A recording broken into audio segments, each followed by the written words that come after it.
আসসালামু আলাইকুম প্রিয় বন্ধুরা, আজকে ইনশাল্লাহ লাইলাতুল কদরের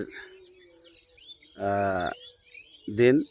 আমরা লাইলাতুল কদর যে রাত্রি, এটা আমরা মহামান্বিত রাত। এই রাতে আমরা ইবাদত বন্দেগী করলাম এবং রাতের শেষে ফজরের নামাজ আদায় করলাম।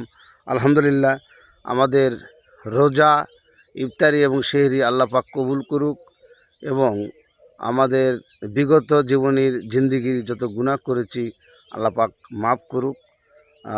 সামনে পথগুলো যেন আরও ভালোভাবে চলতে পারি, আল্লাহ পাক সেই তৌফিক দিক। এবং সারা জাহানির মুসলিম উম্মার জন্য দোয়া করি, আল্লাহ পাক তাদেরকে সুখে শান্তিতে বসবাস করুক এবং জালেম জুলুমের হাত থেকে রক্ষা করুক, এই দোয়া করি। সবাই আমার জন্য দোয়া করবেন, আল্লাহ পাক আমাকে যেন বাকি জিন্দিগি ইসলামী এবং আল্লাহর পথে পরিচালিত করার তৌফিক দেয়, এই দোয়া রাখবেন ইনশাল্লাহ। সবার প্রতি আমি দোয়া করি। আর এই বলে আমার বক্তব্য শেষ করছি। আসসালামু আলাইকুম রহমতুল্লাহ। আসসালামু আলাইকুম প্রিয় বন্ধুরা, আজকে ইনশাল্লাহ লাইলাতুল কদরের দিন।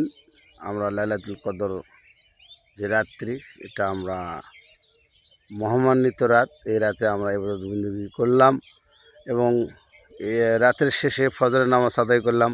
আলহামদুলিল্লাহ, আমাদের রোজা, ইফতারি এবং সেহরি আল্লাহ পাক কবুল করুক এবং আমাদের বিগত জীবনের জিন্দিগির যত গুনাহ করেছি আল্লাহ পাক মাফ করুক।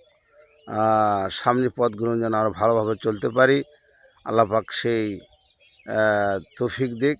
এবং সারা জাহানির মুসলিম উম্মার জন্য দোয়া করি, আল্লাহ পাক তাদেরকে সুখে শান্তিতে বসবাস করুক এবং জালেম জুলুমের হাত থেকে রক্ষা করুক, এই দোয়া করি।